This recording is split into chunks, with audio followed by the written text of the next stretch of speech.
All right.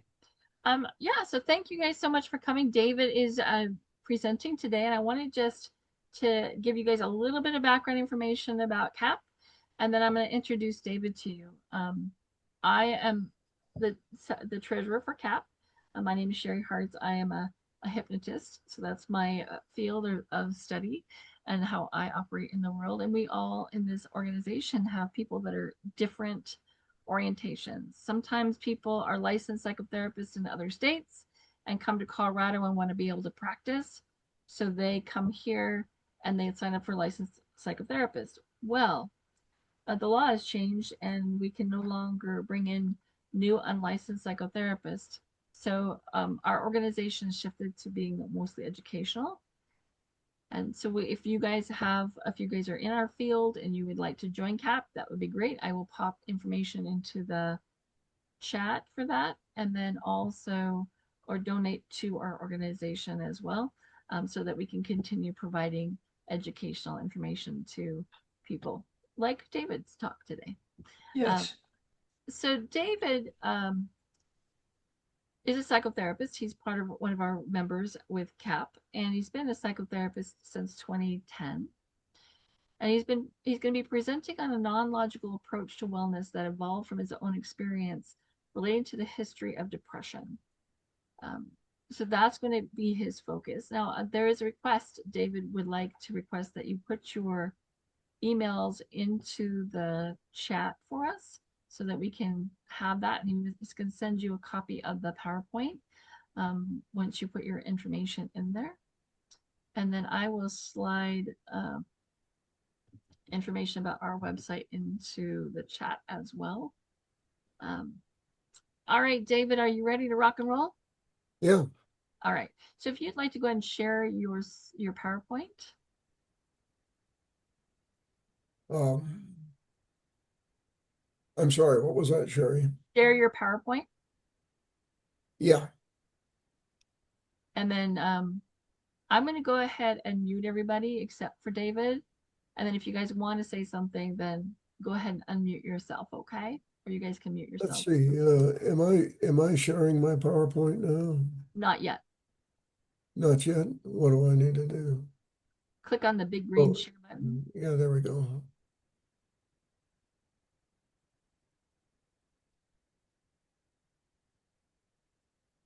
and I'll let you know when I see it.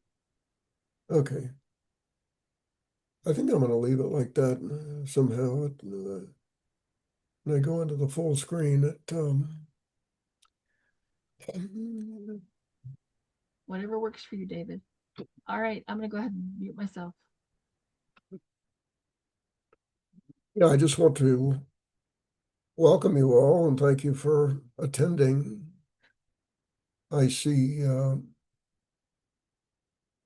I see some people that I know and some new faces, which is always nice to see.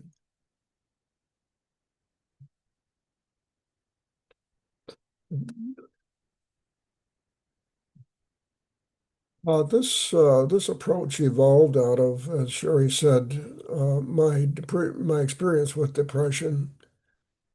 I had a friend who suggested a Buddhist teaching, which is embrace your depression, and that made a lot of sense to me. I had a couple things going for me at the time. One is that I had learned not to take what I had become personally, even my own identity personally, and that kind of seeing myself as a dynamic, the product of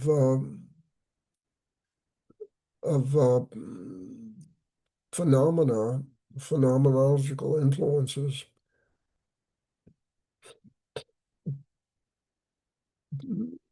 And also, I had learned, somehow knew that if I reacted while I was embracing my depression, or to the extent that I reacted, I would only reinforce the conditioning that was creating my depression.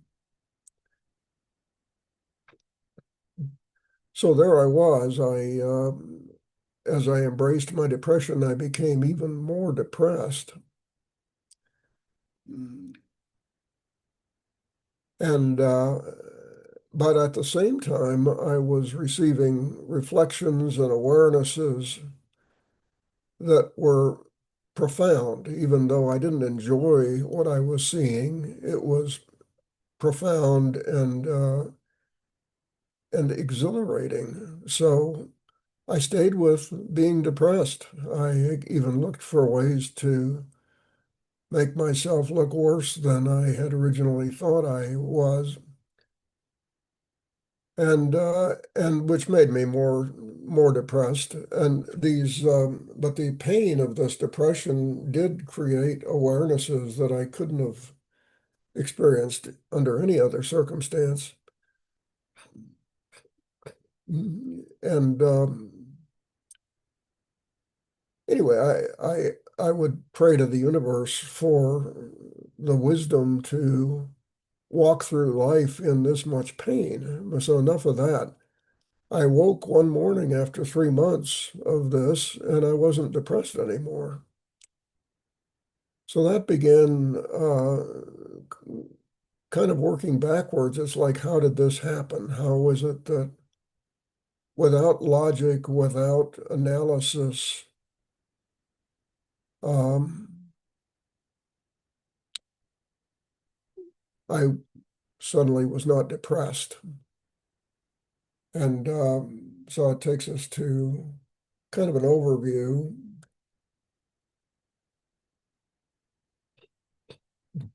As humans became self-aware, we began using thoughts to counteract feelings.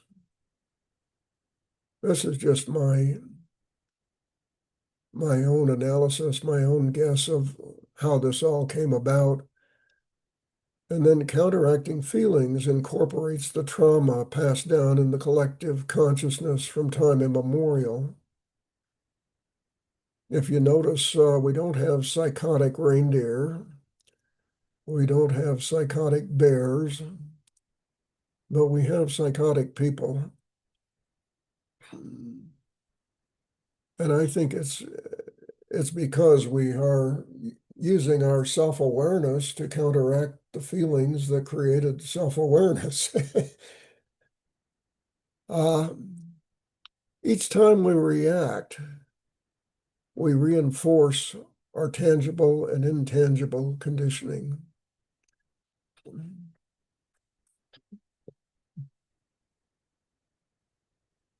Slide two.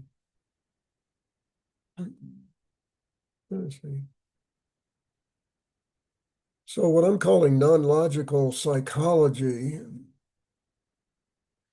as we become aware of our reaction, we react less.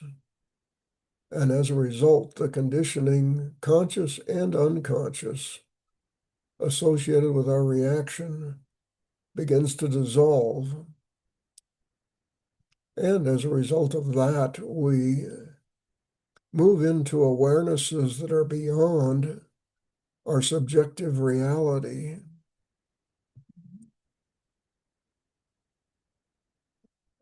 Anything that I might do to feel better about myself, like I might give myself an affirmation or visualization of how I think my life should be. Well, it all comes out of this subjective box, and I'm only just reinforcing my own subjective identity. So I need to get out of my subjective box, and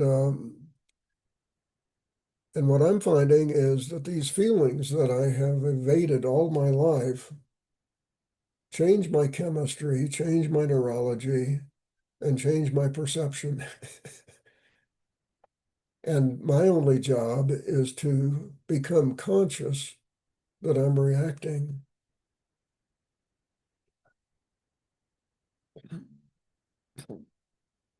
noticing. I like the word noticing because it allows awareness impartially. Uh, it allows awareness about myself while minimizing my reaction to that awareness. So in the past, I would become aware of something I didn't like about myself, and I'd immediately focus on trying to change the thing I didn't like, rather than simply being with what I didn't like and allowing those feelings to penetrate body mind, change my chemistry, do whatever they need to do, and find out if it's true. If I really am this undesirable aspect of myself. And what I'm finding quite often is that this undesirable aspect is totally irrelevant, and it's a product of historic abuse that I've absorbed over time.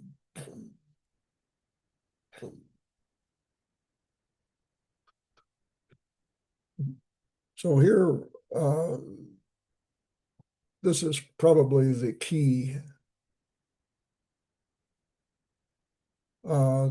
the key proposal or point of the book. If a person is not able to conclude within themselves that nothing is personal to them, they will not be able to observe themselves with ruthless objectivity. And this ruthless objectivity, as I become aware of what I'm not, I actually incorporate the qualities that change me and make me what I see that I'm not, if that makes any sense. So it's essential that I be able to observe myself without flinching and uh, and allow the truth of, of my being, because I'm a product of a lot of positive as well as a lot of negative influence. Our history, if you think about it, is pretty brutal, incredibly brutal. And it's only in the 20th century that humans have, I think, begun to be self-observant. Prior to that, I think we were pretty reactive. And it seems to me that the way the consciousness is moving is that it's trying to shut down the awarenesses that create individuation and identity. But we can get that's a different subject.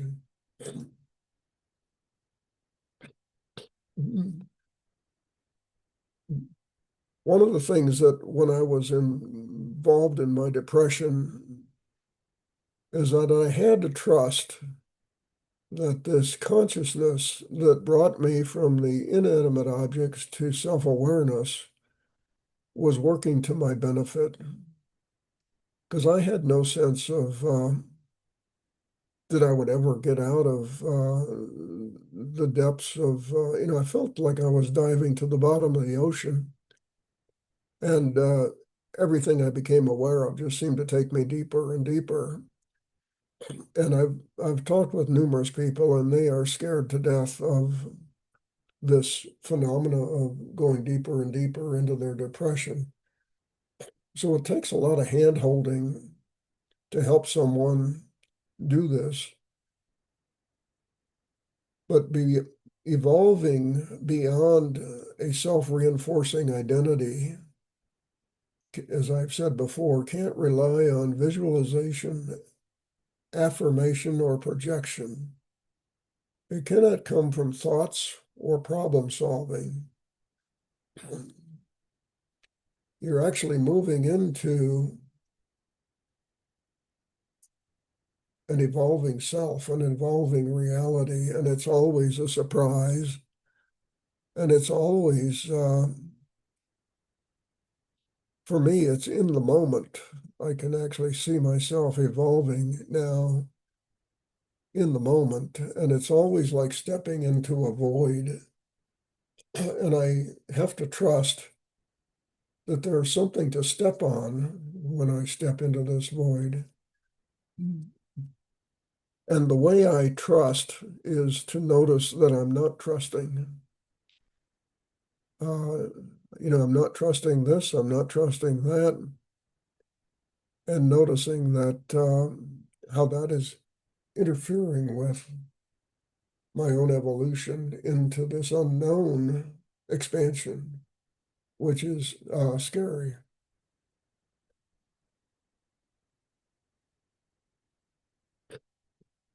Our feelings are highly condensed forms of information that affect every protein in our bodies. They are not inconvenient nuisances that we need to avoid and medicate. They are there because of phenomena in our lives, either real or imagined, that need to be related to. And these feelings, if we allow them to uh, penetrate the body mind, as I've said, they change chemistry, they change neurology, they know exactly what to do. And each time I do this, I actually can feel myself, uh, my mental capacity increasing, my recall increasing, uh, stress points coming out of my body. These feelings are just incredibly profound elements of consciousness. As we experience our feelings without reacting, the conditioning creating them begins to dissolve and new perceptions arise.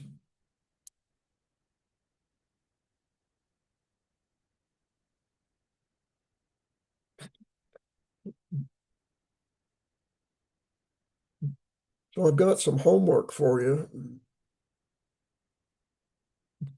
This is actually one of my own exercises. I used to beat myself up mercilessly. And one day I just noticed that I was just beating the crap out of myself for making a mistake that I didn't know was an error at the time I made it. And I thought, isn't that interesting that that I hate me? And and so I just stayed with that. And 2, 3 days later, I was still beating myself up. I was like, Dave, how long are you going to do this? And a week went by, 2 weeks went by, and at some point, about 6 weeks later, I did something really dumb, and I realized that I wasn't beating myself up. I was just learning from my mistake. So it seemed like it took 6 weeks. I mean, I seem to have tracked it for 6 weeks, that I was still not letting myself off the hook. But but I may have stopped somewhere in that period. But it was just interesting to make this obvious blunder and then realize, huh, you're not beating yourself up. So that's the homework I want to give to you if you have this tendency to self-flagellate, because it just interferes with self-awareness and growing and learning from mistakes, and it just perpetuates the abuse that everyone is under.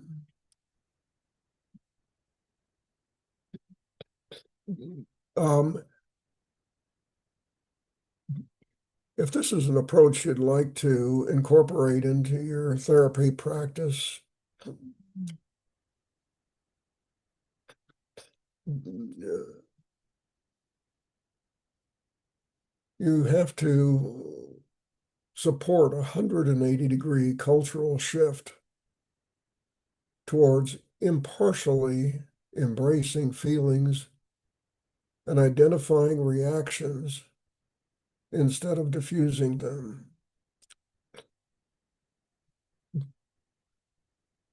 Awareness comes from feelings, and change comes from awareness. It doesn't come from affirmations, visualizations, suggestions, uh,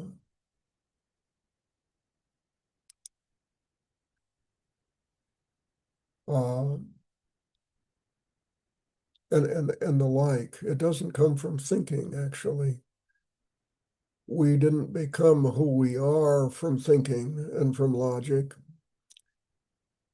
Um, and uh, and we can't change who we are from thinking and logic. It has to be an organic process. And uh, and our consciousness knows what change we need given our particular dynamic, and we do not. I mean, we can't. It's just too complex to figure out, and we just what we do is we just tie up mental capacity, uh, trying to avoid trying to make ourselves change and trying to fulfill our self-image. Support neutrality and reflective self-observation. Relate to the awarenesses that arise. There will be new awarenesses, and incorporate the perception change.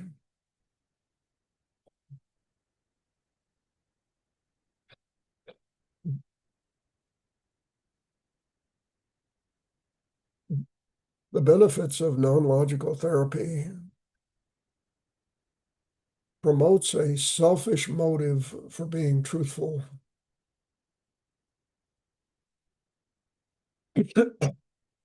Observe yourself evolving in real time, increasing creativity. Move toward a state of continuous presence.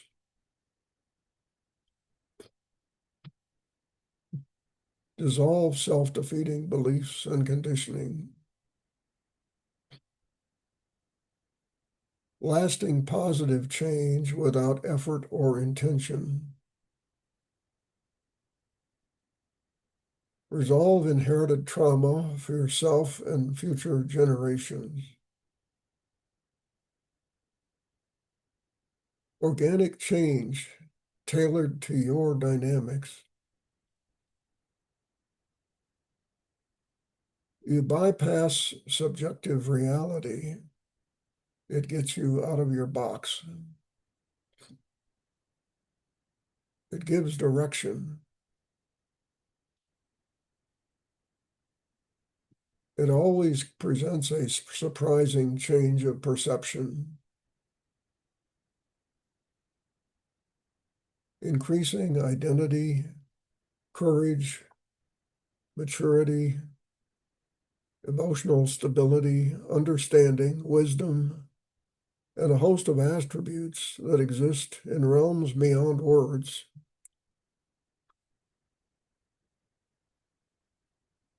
So I'd like to open this up to discussion if anyone has any thoughts or um, reflections about their own lives or how this may apply or not.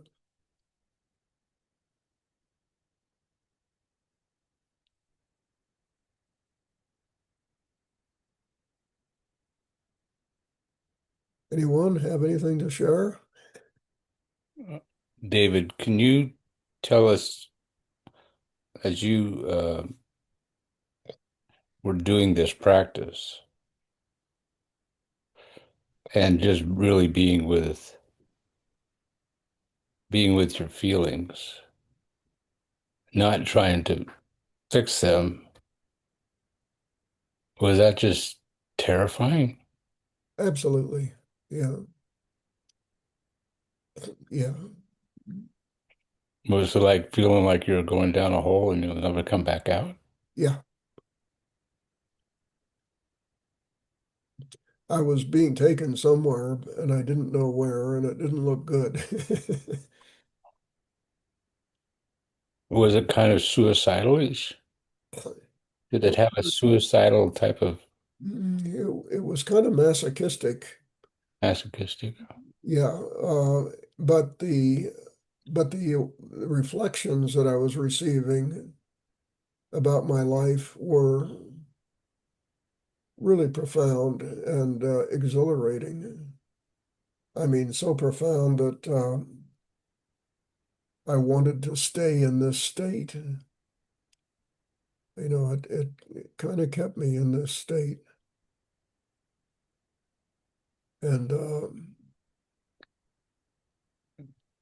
And I take it you didn't you you couldn't desire that estate, that you couldn't just imagine that new estate. You had to go through the pain of it, right? yeah, I Or wanted the sitting with it or whatever. yeah, and I really wanted to know the truth. I felt totally worthless, kind of like my skin was garbage.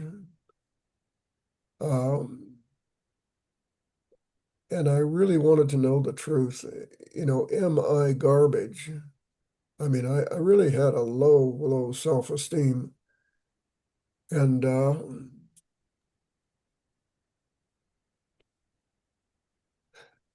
and I knew that if I counteracted it and said, no, I can see I'm not garbage. I got a college degree. I've got this, I've got that. I've got a good job. Um, I would only reinforce this in core belief, this inherent belief that I am garbage because I wouldn't be trying to prove that I was not garbage unless I thought that I was. So I had to stay with the belief and the feeling. And So, David, you were saying were you a psychotherapist and depressed, and you were looking for how to improve uh, your life? Is this after you became a psychotherapist? this was before. This was, Before, and yeah. then you became a psychotherapist. Was hypnotism part of it? Because I know Sherry said that she's a hypnotist. Is that part of you know, of what you had to go through? No, I did not do hypnosis. I've been hypnotized and had suggested positive suggestions. Um, I was sharing with Jason Tolan earlier. He's a hypnotist that for example, my older brother would smother me from my earliest memory every morning and every night for 10 years. And it was kind of a ha, ha, ha, I'm killing you. And it was kind of a joke, but I also had this, I got conditioned to not go to sleep. And so for 70 years, I had a very hard time, just horrible time sleeping. All through college, I would go for 6 weeks, 8 weeks without sleeping. And then one day, a friend suggested that it sounds like you go hyper vigilant when it's time to go to sleep. And I thought, wow, that's really true. And I walked with that for probably 3 months. It seems like 3 months is my time period for working through things. And I realized that, and I remembered my brother smothering me every morning and every night. And it was kind of a ha ha ha. But that I had a fear that he might do this while I was sleeping, so I couldn't sleep.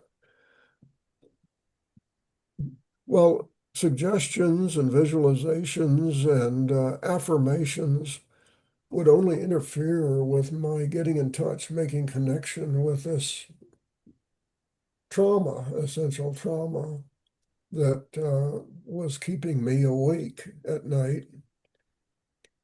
And uh, and once I incorporated that, and that probably took a year or two or three, but I could immediately begin sleeping better. And now I sleep really well. But so I think suggestions, I think suggestive therapy is quite possibly interferes with the processing of what's really going on. I mean, I think anything that I do to counteract my reality reinforces my reality, if that makes any sense. And but if I sit, but my consciousness, it's creating these sensations and feelings, and it's doing it for a profound reason. And these feelings, I mean, I had to study epigenetics when I was writing this book, and feelings affect every protein in our bodies. I mean, this is a conclusion I'm getting from epigenetics, but what they've been able to study is the stress uh, cortisone are receptors for the stress hormone uh, increase under stress or decrease under stress. I'm trying to remember which way it goes, but if you take a stressed mother rat and she has pups, well, those pups will grow up to be stressed pups. But if you take one of the pups and give it to an unstressed rat to nourish, that pup becomes a pup that deals with stress very well. Um,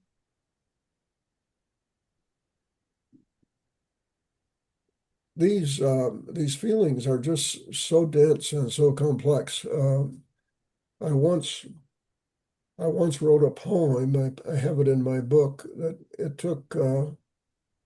it came to me in about a 300th of a second. It took me 45 minutes to write it down, but it came as a feeling. Um, and I just don't think, for me to say, Larry, you need to relax, listen to some soothing music. Well, that's just me assuming that it's simplifying something that's incredibly complex that's going on inside Larry. Um, And I have no idea what it is because, I mean, there are probably, I would say an infinite, but maybe infinite is too large, but it's just an incredible complexity of influences that are now conditioned and self-reinforced and tied to Larry not relaxing. And so if I play you nice, soothing music, all I'm doing is taking you away from this process that is working overtime to deal with why Larry can't relax, if that makes any sense. So this consciousness knows what the hell it's doing. I don't.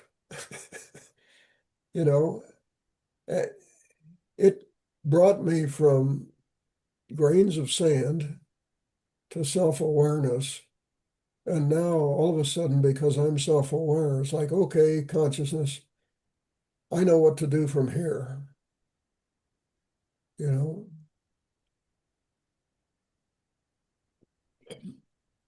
Is this similar to spiritual bypassing? In other words, I bypass my depression or my anxiety by putting on soothing music. That's just bypassing, allowing myself to be with Yeah, thank you, my Kurt. stress. Yeah, Is that so? It's similar in that regard, right? I think so. Yeah. Yeah. So it's almost like those who go to whatever it is that gives them relief is only just delaying the inevitable healing. Yeah, I think it's delaying it and it's adding another level of complexity that now consciousness has to work through.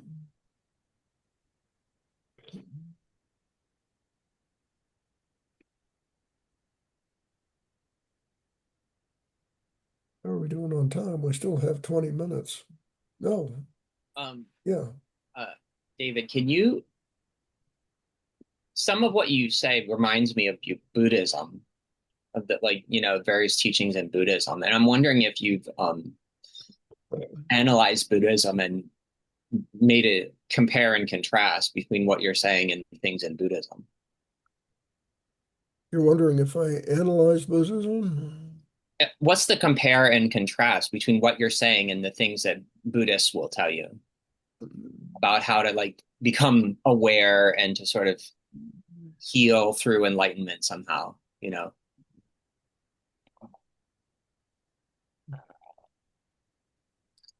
Yeah, thanks, Zach. Um,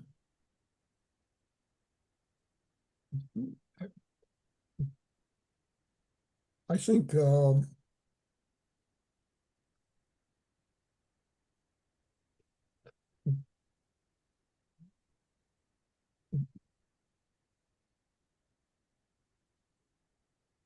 I'd say that the only thing that's really different, for example, I hear Buddhists describing a state of being that you will experience when you uh, have achieved nirvana or whatever, enlightenment.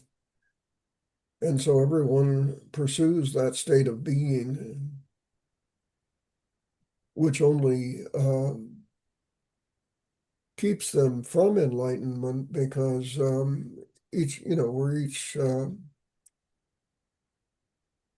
each unique and we each have incredibly unique things to work through. I mean, that's more spiritual bypassing, if that can be so bold to say that.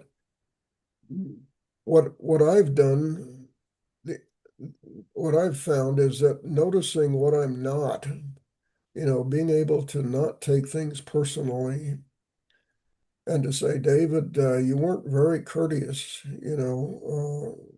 when, you talked to that person. Well, just noticing that I wasn't very courteous makes me, that much more courteous. Um, noticing that I wasn't present. I just drove for 30 minutes down the road and I was nowhere to be found. Makes me that much more present. And so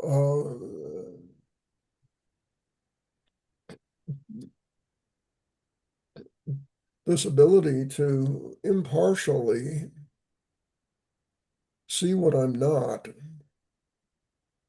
moves me towards the thing that I'm not.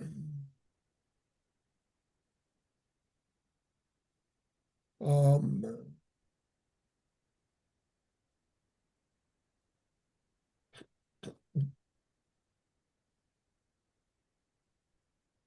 and as I become what I'm not, I find myself having increased um,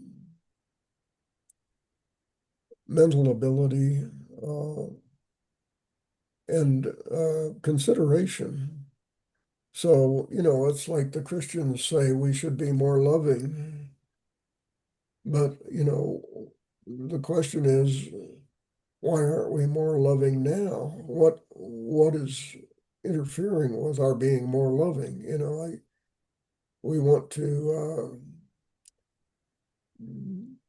My brother is a very evangelical Christian, and he very dudiously makes sandwiches on Sunday after church and passes them out to homeless people.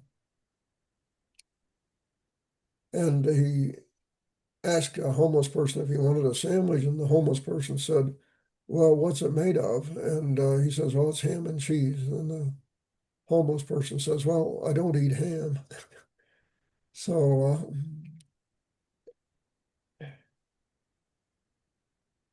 that's I thought that was funny, but the idea is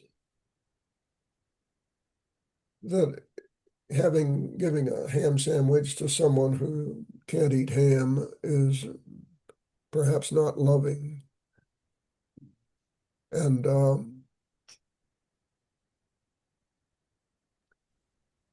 I need to be able to observe myself very impartially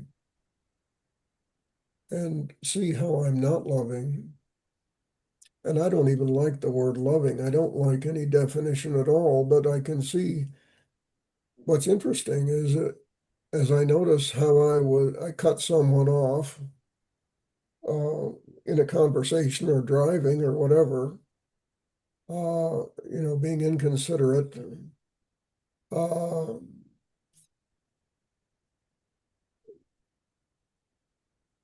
whatever, makes me that much more considerate, and I find myself to be more loving. I mean,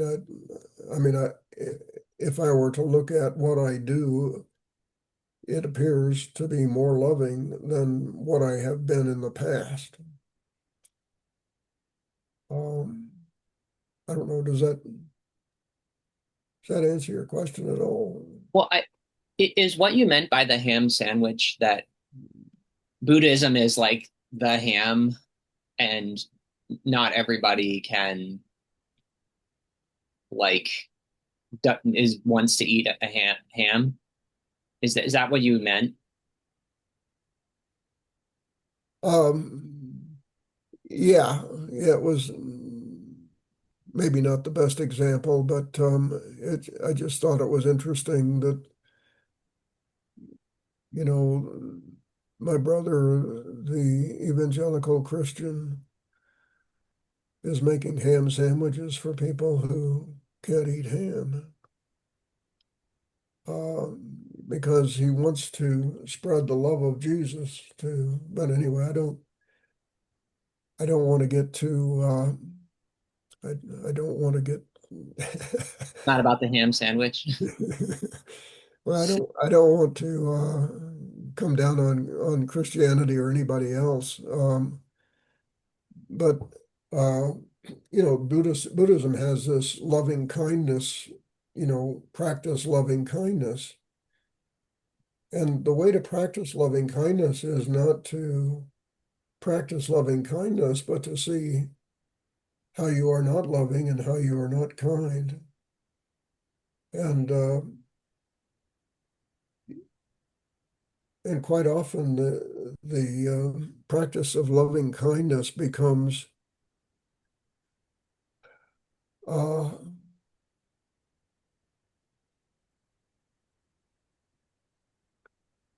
what's the word for it? What it's detached from like what you actually are. It's an ideal. It's an ideal held as a sort of perfect way things ought to be, right? And then, um, Yeah, like, but but it's not. It's like not, maybe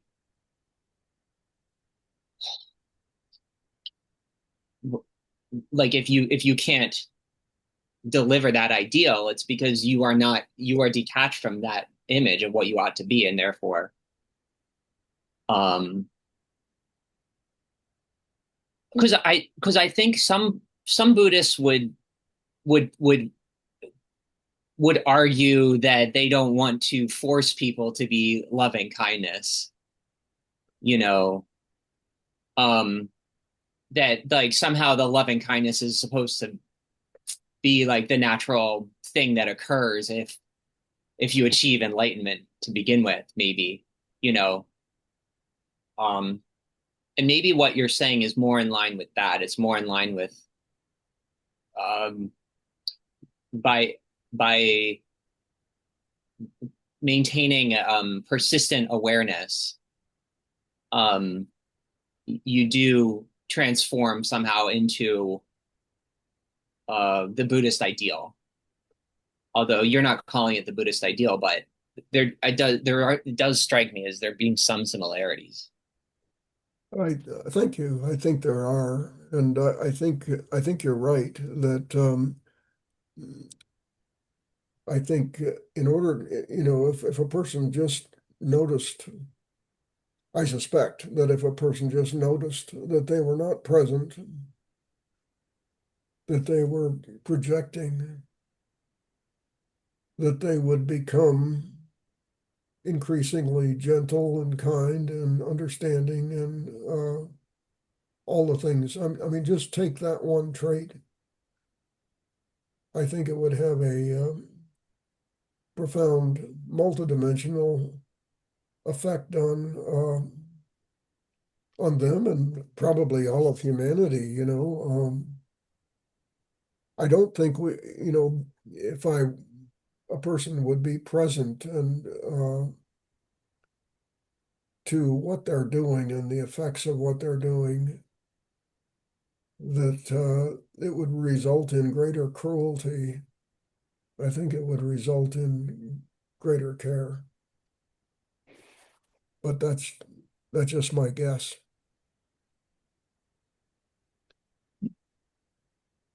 I, Sometimes, David, it seems like, you know, uh, are you talking about wanting to change yourself with things that you know you'd like to be better at? I mean, you can compare the Grinch or Scrooge. They weren't liked, but maybe they were successful in what they were doing. But now they want to change, and all of a sudden uh, they become likable, giving away, money or trying to make themselves more popular because nobody cares about them. Is this something that you're talking about? What is it about yourself that you realize that you would like to change, as opposed to necessarily being depressed or something, as far as that goes? Uh, yeah, I'm not quite sure I understand, but so Well, so if you're retired, you've had a successful career, you have people, family that, likes you or something, are you looking at other parts of yourself being impatient or uh, raging or something like that you want to change about yourself? Otherwise, why are you looking uh, inside yourself if overall you don't feel that you're depressed, but there are things about yourself you would like to improve. Yeah, there are continual things that I find that I do not like about myself. Um, and that I think that's motivation enough. You know, I quite what happens is, for example, a man comes home, he's had a busy day, the wife says something that reminds him of what he's been working all his life to counteract, you know, like I'm not good enough or whatever. And she says something that triggers that I'm not good enough belief that he's been counteracting all his life by being a good provider, being successful in business and in school,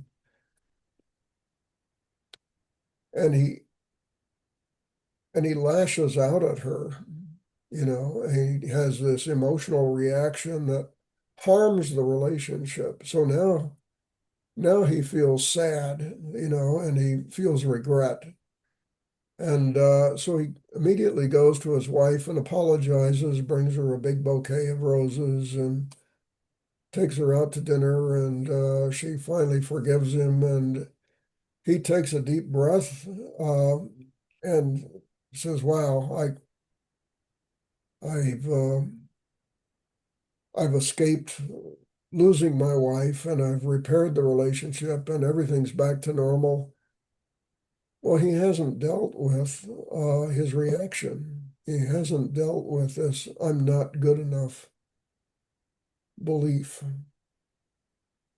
And so what's going to happen is he's going to lash out at her again at some point in the future. And this time it may destroy the relationship. So what I'm trying to do is present a way for people to see these red flags, that reactions are always unconscious, and we have to bring them to awareness. I mean, I remember harming a relationship and then thinking, what did I do? How did I do that? And then I reacted. Oh, what did I react to? Oh, it was such and such. Oh, you know, and then staying with that such and such, and then noticing that someone else said something and I didn't react. And I thought, improvement, you know. So we're down to about 4 minutes. Let me just bring up this last slide.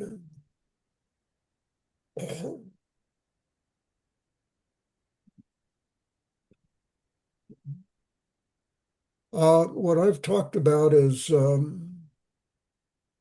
really just touching the high points of this book.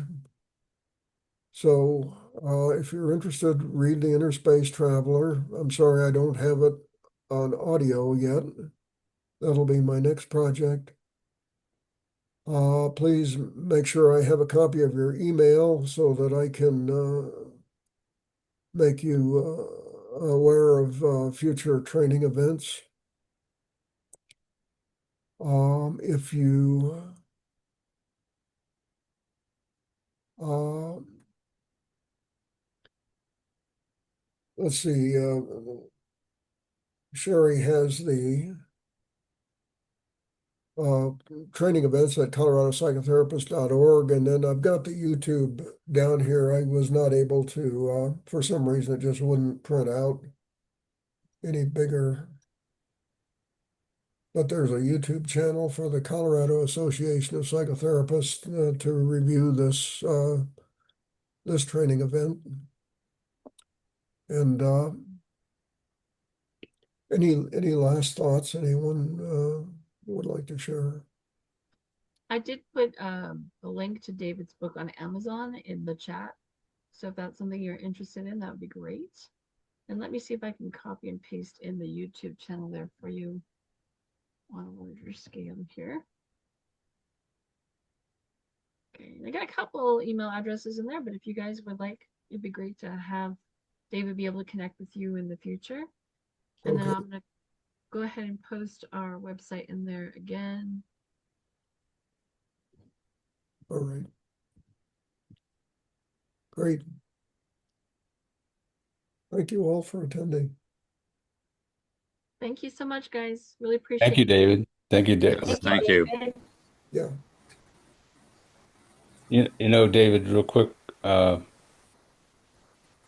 it seems like this is my takeaway. I got just, it's weird. It's kind of like I do one thing, I bypass by entertaining myself one way. Then I beat myself up again for not doing all that I wanted to do. So I'm going back and forth. But the fact that I'm beating myself up, okay, I need to stay with that Yeah. and allow that to really just feel it. Yeah. Just feel it, feel it, feel it. Where I've really been using lots of bypass, spiritual bypass, all kinds of other things to not really allow the change. Yeah. Yeah. Yeah. Just you want you change comes from awareness, and it's not. It's the. It's not the awareness that the society says, which is not education. It's these feelings that have profound awareness that uh, we don't really know how to interpret. Consciousness knows how to interpret it, and uh, and just be curious. You know, isn't it interesting that Kirk hates himself for spiritual bypassing? You know, isn't that interesting? And and then allow these feelings to do what they need to do to body mind, and without reacting. The reaction of bypassing, uh, each time we react, we reinforce our conditioning. So by not reacting or just noticing that I did react allows me to react that much less next time and next time, until the conditioning that's creating this self-hatred dissolves. Um, It'll dissolve, or you'll find out that you really are a son of a bitch, you know, but either way. Okay. I want to make sure Thank you, everybody's David. okay being on camera. Is that okay? Everybody's okay Okay. being on camera because this does get posted on YouTube. Okay. And one more thing I was going to say to you that isn't that interesting is a great statement of non-judgment. It's just a statement of recognition. So isn't that interesting that you're having that experience? Isn't that interesting that I'm having that experience? I'm not judging it. I'm just acknowledging it. And I think there's a different place for acknowledging it versus going around it or trying to hide from it or move away from it. It's just like, okay, well, isn't that interesting that I'm having this experience right now? No judgment. Yeah. Yeah. Cool. All right. Anything else you guys need?